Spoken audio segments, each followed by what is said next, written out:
Hey, Bruiser Buddies, this is Wrestling Nostalgia with Dave Dynasty. Before we dive into the episode, make sure you hit subscribe on the podcast platform you're listening on. Also, follow me on X at The Dave Dynasty and subscribe on YouTube by looking up Nostalgic Dave Dynasty. You can also buy one of my shirts at ProWrestlingTees.com/The Dave Dynasty. Now, enjoy the show. Welcome to 1 hour of the toughest, roughest wrestling you'll ever see. That's right, Dick the Bruiser said it all. The big question, have you got the endurance? Have you got the brains to get past the excellence of execution?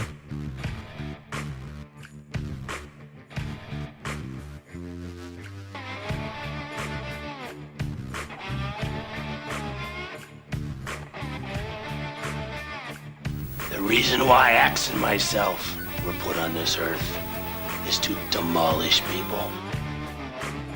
Bobby Heenan, that is a very good-looking sport coat you've got on. Yeah, and I paid for mine. Mine isn't government issue. Hello, everybody. Lance Russell and Dave Brown right along ringside. And by golly, we're ready to go with another big week of championship wrestling. Greetings, wrestling fans, and welcome to Wrestling Nostalgia. I'm your host, Dave Dynasty. Thank you for joining me for another episode. I'd like to lead off by thanking everyone for their patience and understanding as I switch to this bi-weekly schedule while I'm in process of moving homes. I do appreciate that, and do not worry, in August we will be switching back to our weekly format, so just bear with us for about a month, not even that now, and we'll be back to normal. On this episode, my guest is Dan Bynum, a former television director for World Class, WCW, Ring of Honor, and MLW. He's got a lot of great stories, a lot of great experiences. This is a great interview, so let's get right to it and take a break. And when we come back, I'll have my interview with Dan Bynum. Hey, you bums, we have to take a quick break. Filsinger Games is a tabletop cards and dice game company that has enjoyed success for over 3 decades. Their first game was Champions of the Galaxy and was released in 1986. Champions of the Galaxy is a tabletop game that features professional wrestling over 100 years in the future. Humans, aliens, and monsters battle in the Galactic Wrestling Federation for belts. Legends of Wrestling features officially licensed wrestling cards featuring stars like Ted DiBiase, Jimmy Snuka, Harley Race, and many, many more, including game sets for independent promotions. Each match takes place in real time. The action is fast and furious, and all the things that happen in pro wrestling, like cage matches, outside interference, 3-man tag matches, they also happen in the games. You have the opportunity to run your own wrestling promotion involving either real life stars or fictional characters of the future, or you can mix and match both. Visit filsingergames.com for more information and to order the games today. That is Filsinger Games, FILSINGERGAMES.com to order now. If you like horror movies, be sure to check out Dave Dynasty and Ike Isaacs on the Listen to Their Screams Horror Podcast. It is available on all podcast platforms and on social media at Listen to Screams. That is Listen, the number 2, and Screams.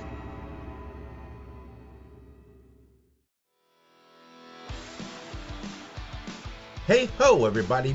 Subscribe to the Pinhead Pod, the Ramones fan podcast, bringing you interviews, news, deep dives, and much more. Look it up on your favorite podcast platform. That is Pinhead Pod. We're back on Wrestling Nostalgia. And welcome to Wrestling Nostalgia. This time I'm being joined by a longtime TV director, Dan Bynum. Dan, how are you? Fantastic. Just living large in beautiful Denver, Colorado, and it's a pleasure to be here with you. Yeah, Denver, huh? That's where you're at now? Yeah, we've been here for 22 years, and we love it here. It's got a great airport. I can get anywhere I need to go, and I'm a snowboarder now, and have been for 20 years, and so it's snowboarder heaven here in Colorado. Yeah. Well, let's talk about you in wrestling. Your time directing wrestling, you started with World Class in '82, is that correct? Yeah, exactly. Yeah. What were you doing prior to World Class? Well, I was working at the TV station there in Dallas, Channel 39. It was a Pat Robertson Christian Broadcast Network station. Strangely enough, we had a prayer meeting every day, and but they had a TV truck, and that's why I wanted to be there, because they did a lot of studio production in the studio. But every weekend, all of the guys on the crew would take the truck out, and we were subcontracted to ESPN or Sports South or whoever, and we would do all of the college sports. So we would do football, basketball, baseball, swimming, gymnastics. We did it all. So we had a trained crew that could go out and do live sports, any sport. Just show us where the arena is, and we will cover it fantastically. So I was at that point, I was the audio director at the beginning of all that, and I worked my way. In fact, ironically, the first job I had there was the camera assistant to the cameraman. We were doing the Mesquite Rodeo, and I was assigned to the cameraman who was behind the chutes where the Broncos and the Bulls would come out. So my first job in television was literally hauling camera cable through fresh manure. And now the irony of that is that cameraman was Keith Mitchell. And he became the producer of WCCW. He became the producer of WCW. He became the production director at AEW. He was the greatest boss I ever had, and he was critical in my success. But that's how both of us started together, was at the Mesquite Rodeo. But so what was happening, Fritz had a weekly show on Channel 11, which was kind of the super station out of Fort Worth. And they would shoot it in Fort Worth at the Coliseum there. But he wanted a syndicated show that he could show in the markets around where he was having house shows. So our creative director, Mickey Grant, knew Bill Mercer. Actually, they had worked on the Ron Franklin radio show together. Okay. And Bill had a connection to Fritz. And so Bill and Mickey put together the idea of a syndicated show that we would shoot out of Channel 39. And so where they wanted to, and it was everything worked together just perfectly for me and for WCCW. But where they wanted to shoot the show was in the Sportatorium. Yeah. The Sportatorium in Dallas, Cada's and Industrial, was an old metallic building with no insulation, no air conditioning, no heat. And it had been there since, I think, the 30s even. It was the site for the Dallas Grand Ole Opry shows, where they would have the country music caravans come through. Elvis Presley played the Sportatorium. Yeah. And it was an amphitheater type thing in the round. So it was the perfect setting for professional wrestling. They would just put the ring down in the middle there, and it was as if the Sportatorium was built for wrestling, purposefully. And so that's how it started. And of course, this was 82. This was the kayfabe era. Sure. And so my background, when I was a kid in East Texas, I'm a Methodist preacher's kid from East Texas. So we were itinerants through little towns, and I would watch the TV from Beaumont or Shreveport or whatever. And for some reason as a kid, I latched on to roller derby. And that was my thing. I really didn't watch wrestling, so I didn't have too much of a background in wrestling when the project came to us. And when I first went into the Sportatorium to scout the place out and see what was going on, what I saw blew my mind. Yeah. Because back then, this was kayfabe back then, and what you had there was 2,500 people who were able to completely suspend their disbelief and completely immerse themselves in this experience. And it made it so real, and the guys were working so stiff that it was real. You know, so it was a totally different experience. The excitement and the electricity and the anger towards the heels and the adulation of the baby faces was through the roof. And as I try to explain this to people now, no one can understand how it was back then, and how special it was, and how exciting it was, and how over the baby faces were, and how over the heels were. I mean, we had to have security guards take the guys down the aisles because the baby faces, the girls would try to tear their hair out and just to get kisses from them and all of this stuff. But the heels had to be protected from the people who hated them so much, because they would get stabbed going down the aisle to get to the ring. So, heels have old heels have scars on the sides of their arms and on their thighs where they were stabbed by people who hated them so much they wanted to actually do bodily harm to them. That was kayfabe. Sure. It was so real then. Yeah. And I feel, and so coming from that and where we are today, I feel like because we've become a smart culture, and because we're just, it's all about backstage and et cetera, and the in-ring action is actually secondary to all the other crap that goes on around it, all the soap opera horse shit. Yeah. And so the ability to tell the story in the ring is lost. Yeah. And so what made professional wrestling great was kayfabe. People, and the fact that fans now demand to be smart, you have lost your ability to really enjoy wrestling.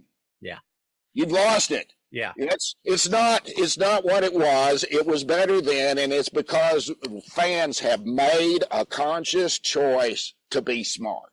Yeah. Well, and during those world-class years, as far as your guys, there was so much innovation that you guys came up with, right? Multi-camera shoots, in-ring and apron shooting and stuff.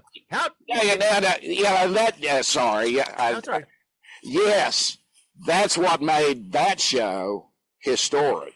Was prior to that, the production value for professional wrestling TV was two hard cameras in the studio.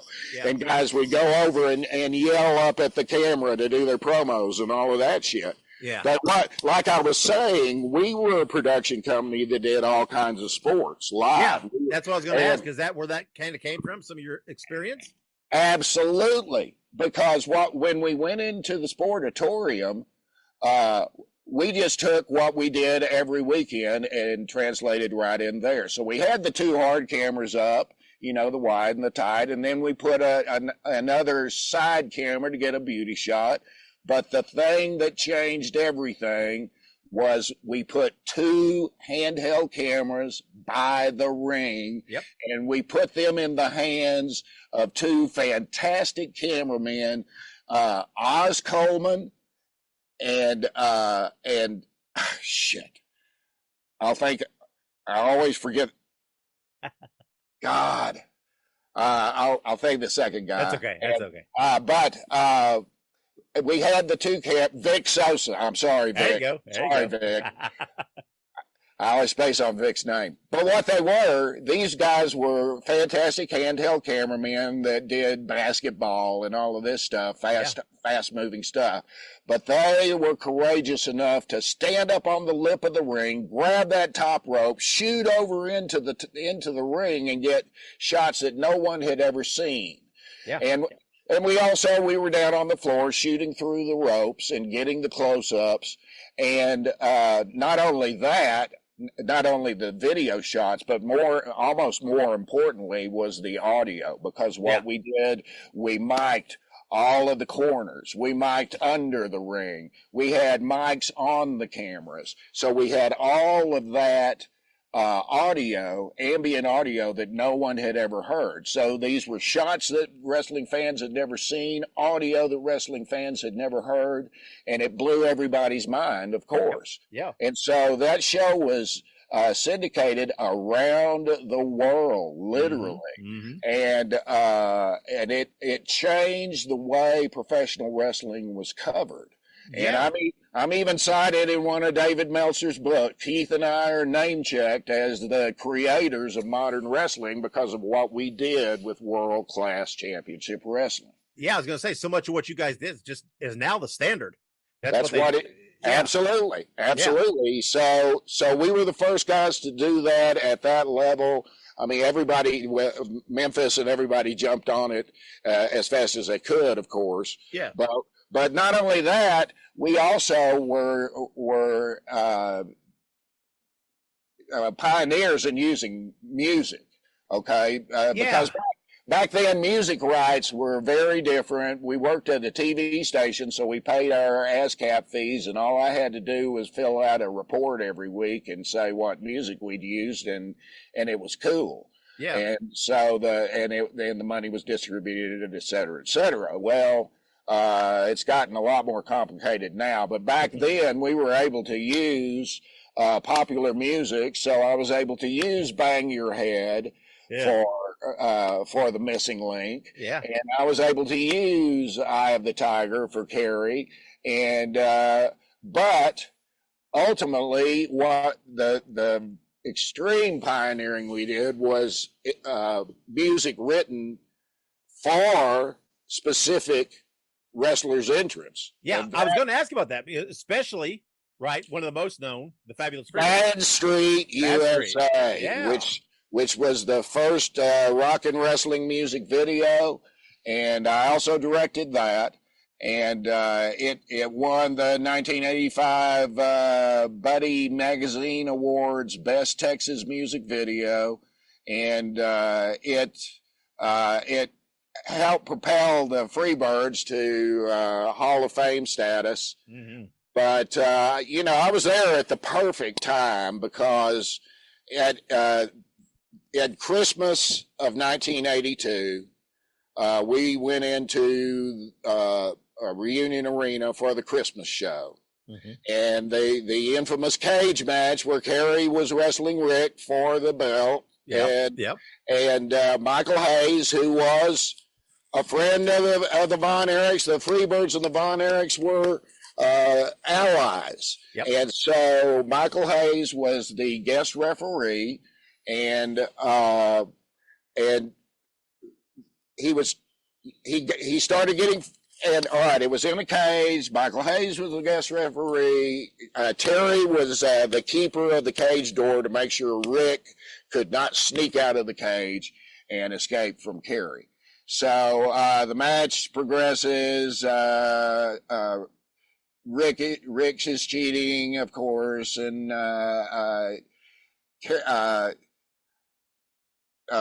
Michael is trying to help Kerry, and in fact sets him up to win, but Kerry doesn't want to do it that way, so Michael is frustrated, so he's leaving. Kerry goes over to the door as Michael is walking out to ask him not to leave and continue the match, and Terry, in disgust, slams the cage door right on Kerry's head, giving the title to Rick, but more importantly, turning the Freebirds from baby faces into heels. Yeah.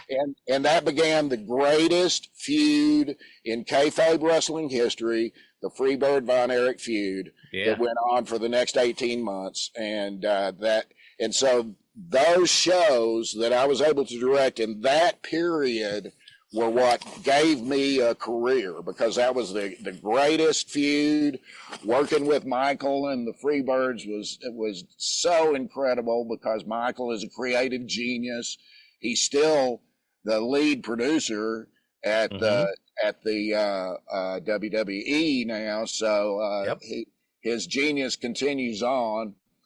But it was so thrilling to work with him, and both in the ring and out of the ring, they were fantastic.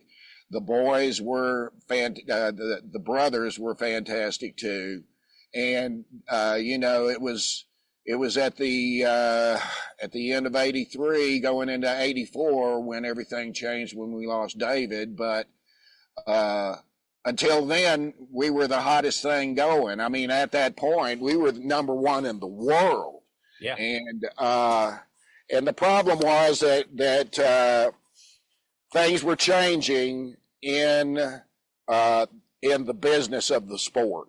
Mm-hmm. And the media situation was going national, all right? Because you had cable coming in, you had super stations coming in, so it was much easier to get national coverage. Yeah. So the territory era served its time, and the guys in the territories were still honoring all of that, but there were people lurking who were not going to honor that, and we know that was Junior. Who jumped in there. We wanted to get Fritz to do pay-per-views. But he wouldn't do it because that would kill the gate.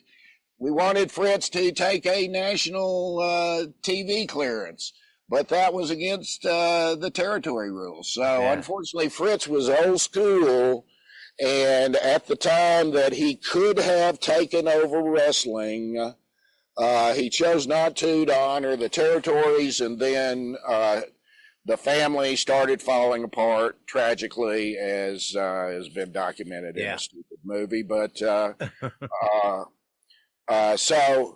what a time to be there! It was the greatest time in kayfabe, and I was my timing. I was so blessed to have that timing, because it was the best of WCCW. Yeah. And then shortly we did the David Von Erich Memorial Show in May at Texas Stadium, which was incredibly historic, because Kerry was able to take the strap away from Rick, albeit a brief one, but it was an incredible moment in professional wrestling history. I was honored to be the director for that. And, all of the times I worked with Rick's still a good friend of mine. The times I worked with Rick, also between Rick and Michael Hayes, that's what put me over, so. God bless those guys. My timing was perfect to be able to work with them, and just be able to direct those historic matches gave me the career, Yeah. So that's how when Ted took over Crockett Productions and put WCW on TBS. And had the wisdom to bring Keith Mitchell in to produce all of that. And then Keith was so gracious to hire me to go there, and I had a great 6 years in Atlanta, which was incredible fun. I mean, it was corporate wrestling, so it had all of those complications, but because it was corporate wrestling, it was funded. And so we had theatrical set designers building our pay-per-view sets, and I didn't have to worry about promotions. There was a whole graphics and promotions department that did all of that. Yeah. So all I had to do is work the 60 or 70 hours it took to get a 2-hour show on the air every week. Yeah, but it was a great time in Atlanta too. Yeah, well, like you said, you're right. You were at WCW from like 89 and 95, right? And those are really transitional years for that company, right? Like you said, Ted buying it out, taking it, spending a more global approach. But there was also a lot of wacky stuff going on in WCW during this time, and some of the gimmicks and everything. Did you find any of that challenging to work with? I found all of that challenging to work with. The silliness, because they were just doing WWE crap at that point, which is the silly, stupid kids crap. Yep. And that's not what I thought professional wrestling was, and so I went along for the ride, of course, because they paid me well, and I was getting to work with incredible people. Yeah. But the Shockmaster, that was tragic, and RoboCop was embarrassing as F, and a lot of that stuff was just cringeworthy. But I was glad to be in the truck when Ron Simmons won the belt. That was a historic event that I was proud of. Yep. And I got to work with some incredible announcing talent there. I got to work with Gordon Soley and Tony Schiavone and so many other people. Jim Ross, of course, who is still a very good friend of mine, the greatest ever. And so, and working at TBS was fantastic because you were working with a crew like my crew back in Dallas that did professional sports. So these guys were doing basketball and baseball. So we had the cream of the crop as far as technicians and cameramen and equipment. Sitting in the director's chair in a TBS truck was like driving a Cadillac. So it didn't get better than that as far as technical support. And so in that regard, it was a lot of fun. Of course, I got to work with one of my greatest friends of all time, Dusty Rhodes, as the booker. And so it was just a very special time in many ways. But yeah, the silliness of the corporate wrestling, which was kind of a foreshadowing of the silliness we have now. Yeah, was frustrating, to say the least. Well, and speaking of challenging, in 1994, Hulk Hogan signed with WCW. So that always proves, history has shown, to bring difficulties. Now, let's talk about, before we get into difficulties, at first, right, when he initially signed and the word's getting out, what was the atmosphere like? Was it exciting at first to everybody thinking, oh, Hogan's coming, this is going to be a big boost? Now, this is before he's there, before anything happens. Just that initial, he's coming. That had to be kind of exciting, right? To know he's going to be a part of WCW. Well, somewhat. I mean, it was tempered by the fact that some of us knew of him, and we knew what was coming without the pretense of his character, So, of course, there was excitement because it was going to bring eyeballs to the shows and everything. But I have always been NWA. I've always been pretty hardcore, so bringing in WWF at the time people, to me, was not the right strategy.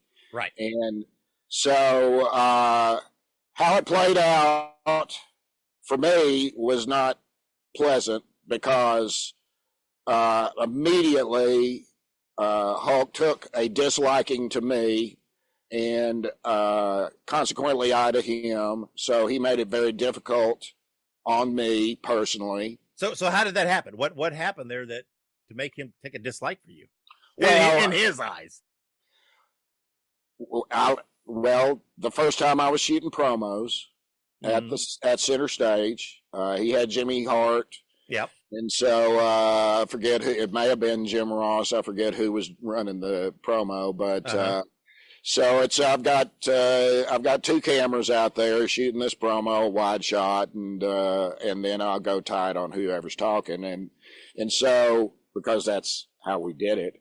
Yep. And then so we're shooting the first promo with Hogan, and I go from so Jimmy Hart starts talking, and I go to a tight shot of Jimmy Hart, and all of a sudden Terry's yelling, cut! And so then he yells into the camera, you tell the director never to take the camera off of Hulk Hogan and always be wide enough to see the pythons. Oh, man. So at that point, I mean, and all the marks out there who are listening to this are going to say, oh, wow, whiny little baby, you couldn't take direction from Hulk Hogan. Well, that was the attitude towards production people, and that's just his attitude towards anybody who is not going to be subservient and kiss his ass. Yeah. And so I'm sorry, people. Terry Bollea is a shoot heel. He's a terrible human being, and I'm sorry. I really don't. And I'm going to take a bunch of heat on the internet from the smarks about this because, he couldn't, whatever. I don't know. I think he's shown himself to be a pretty bad human being over time, and how much he lies and he's a sociopath, but well, and he's always exercised this quote unquote creative control, right? Everywhere he goes. So that had to be impossible for you to work with. Well, right? And this was the issue, was when he came, of course, the greatest babyface in history, but, there's got to be an ebb and flow. Heels have got to get over babyfaces to create a freaking storyline or whatever, but he did not want any heels getting over on him, so his solution to that was to become a heel. And so he didn't want any baby faces getting over his heel character, so everybody had to be a heel, And at that point, the whole morality play part of wrestling, which is critical to the dynamics of it, baby faces do not cheat. They get beat up by cheating heels. Referees don't see the chair, et cetera, et cetera. Mm-hmm. And the baby face is constantly getting beat down. It leads to the giant match for the title or whatever it is. And even though the heels cheat, the baby face gets over in the end because good has to triumph over evil, or what the fuck are we doing, Yep. So if it's all heels, there's no point. Yeah. And so I didn't want to be around Terry anymore.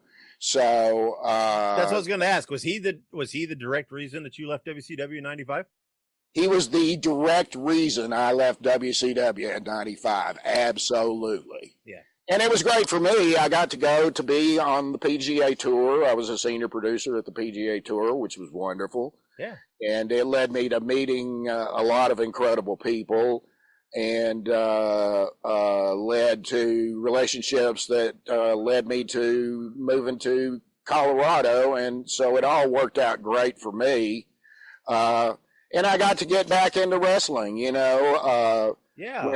when Sinclair Broadcast Group bought Ring of Honor, mm-hmm. I got a call from Gary Jester and Jim Cornette. Yep.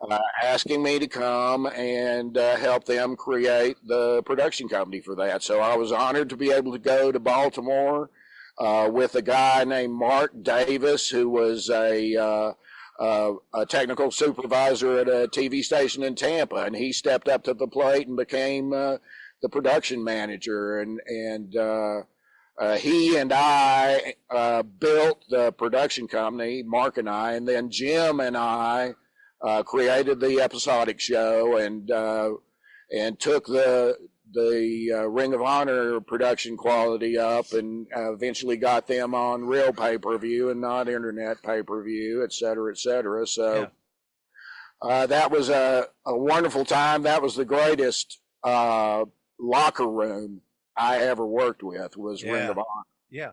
Well, and this was around 2011. And again, like you said, Sinclair purchased, and they were trying to expand. That kind of seems to be kind of your expertise, right? These guys bringing you in when they're looking to up the production game and expand a little bit. With your experience, they kind of seem to look to you to help with that. Absolutely. And I was honored to go do that. And once again, it was corporate wrestling, but in this situation, whereas at TBS the money was unlimited, Sinclair Broadcast Group is a much more conservative, both politically and financially, and so the money was not unlimited. So that made it very difficult, and I was lucky to have Mark to help me do it. But we pioneered digital production. Yeah. We started using TriCasters way back then, which is a total digital production tool that you can stick cameras in and do it with computers. Yeah, because they were on HDNet and stuff a lot during that time, right? So you were the HDNet shows that Ring of Honor had were kind of sad because the production people at HDNet were not really wrestling friendly. So those shows weren't great.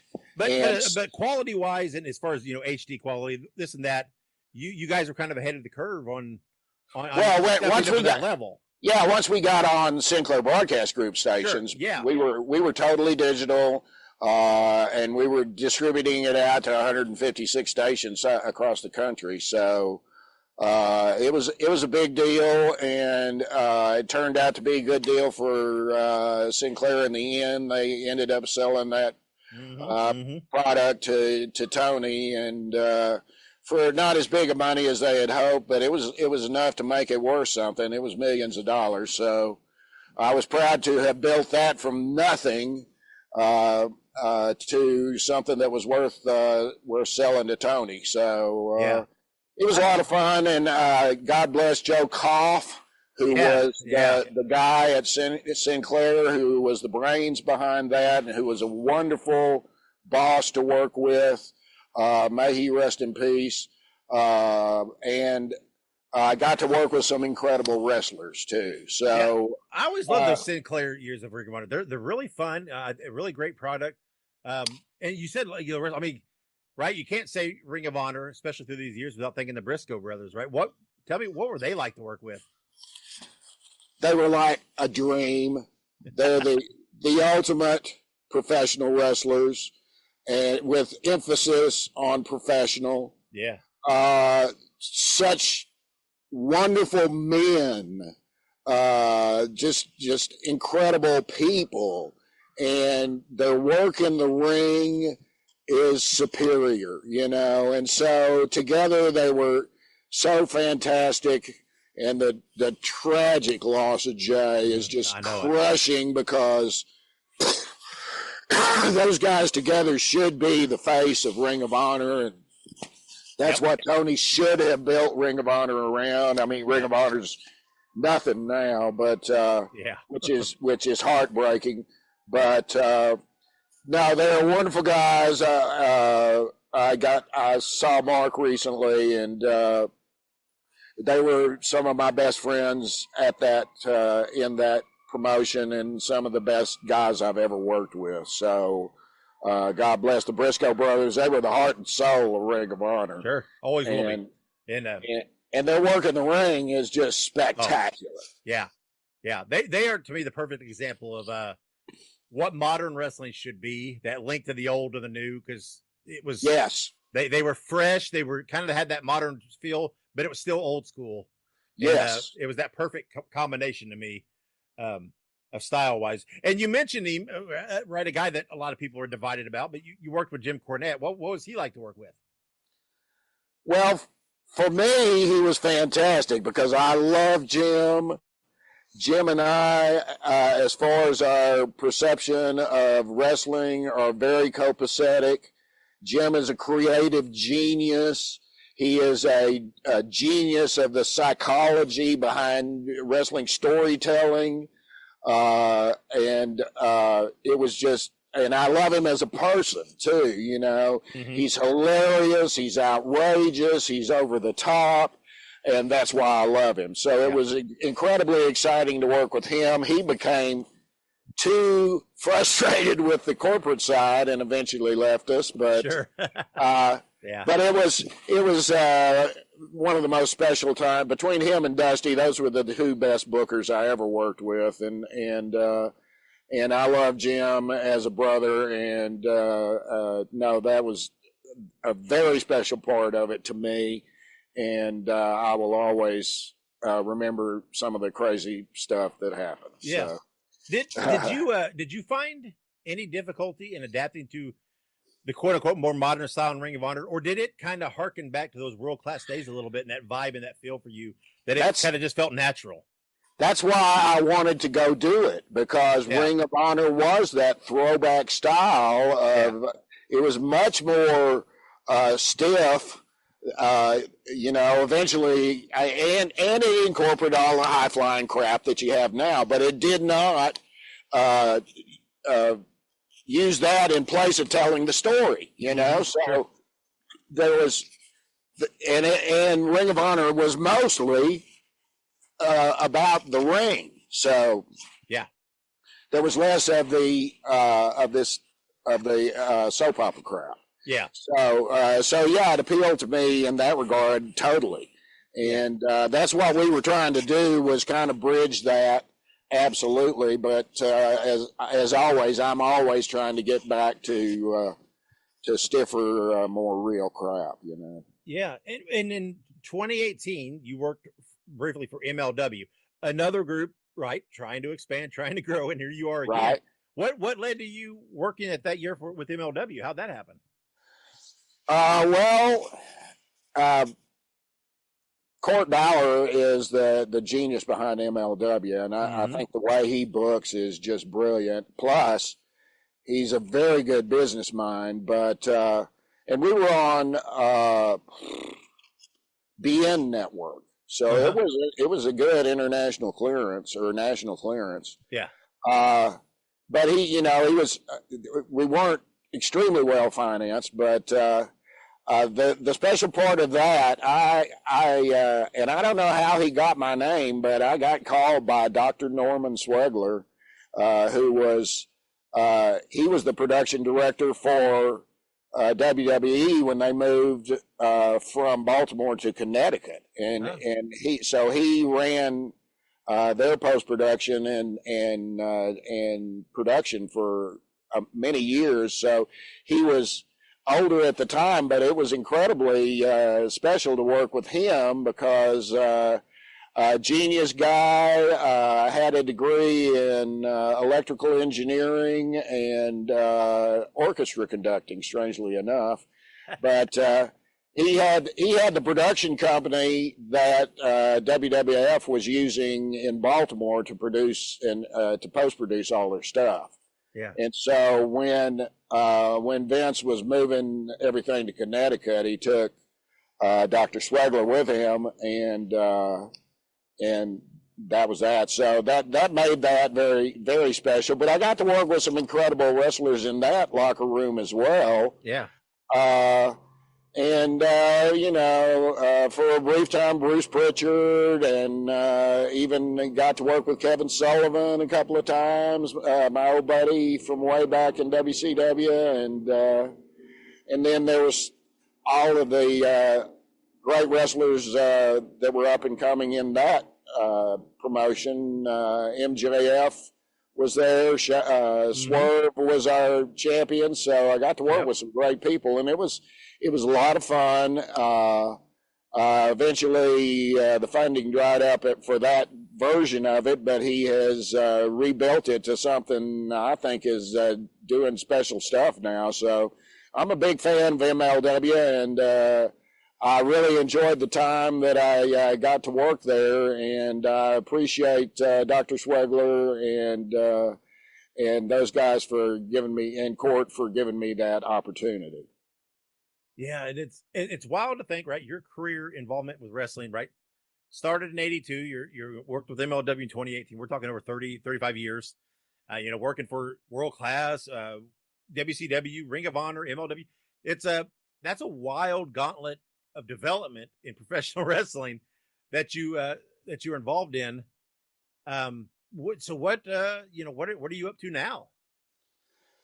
Well, now I have a production company now that produces big live events, corporate events, trade shows, that sort of thing. And I am what is called a show caller for these events, which is like the live director of a big event. Because if you go to a convention and you go to the general sessions, they have a big room with giant video screens and all of that stuff. So I'm the guy sitting in the back. All right. Well, thank you, Dan, for joining us and telling your story. It's been pretty fascinating. We have to have you on again in the future and maybe focus in on one of the parts, because you got a lot of stories you could tell. Oh, absolutely. I'm full of stories, and I would love to be back. So it was an honor to be on here with you, and I appreciate everything you're doing to save wrestling history in a digital way. Yeah. Well, I appreciate that. So, like I said, I'd like to have you on maybe in the future, and then just hone in on the world class stuff, because I'm still very fascinated by that. And maybe we'll dive a little deeper into that in the future. So, absolutely. All right. Well, enjoy yourself out there, Dan. And again, thank you for joining me and coming on the show and telling some stories. Absolutely. Thank you for having me, and thanks to all the fans for listening. Hey, you bums. We have to take a quick break. Available on all streaming platforms. It's professional wrestling's greatest, largest, privately owned wrestling library. All the classic hits, flips, slams, and pins of yesteryear are on one place. It's Ultimate Classic Wrestling. Check out the Nature Boy Ric Flair, Hulk Hogan, Mr. USA Tony Atlas, Tito Santana, Rick Martel, a who's who of professional wrestling's greatest spotlight stars ever to grace the squared circle, all in one place. Grab the best seat in the house for memories and mayhem on Ultimate Classic Wrestling.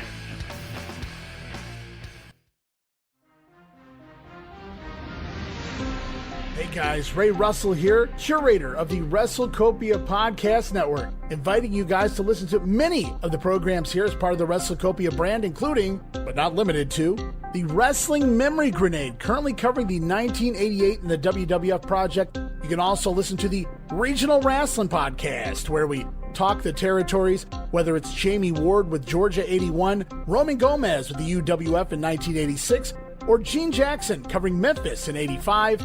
3 projects going on right now over there at Regional Wrestling.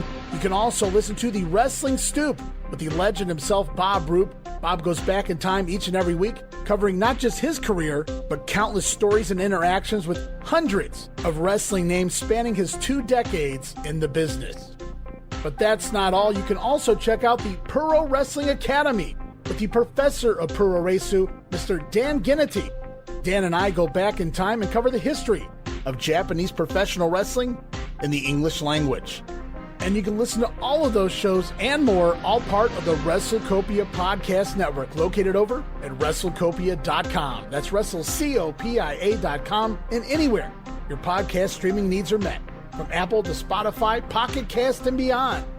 And while you're at it, why not subscribe to our social media guys for all the latest goings on here at the WrestleCopia Podcast Network. Plus, I'm constantly adding old school video clips and pictures from throughout wrestling history. You can follow us over on X, formerly Twitter, at Wrestling Grenade. That's at RASSLIN Grenade. Also, follow and like me, Facebook.com/Wrestling Grenade. And why not subscribe to YouTube.com/Wrestling Grenade.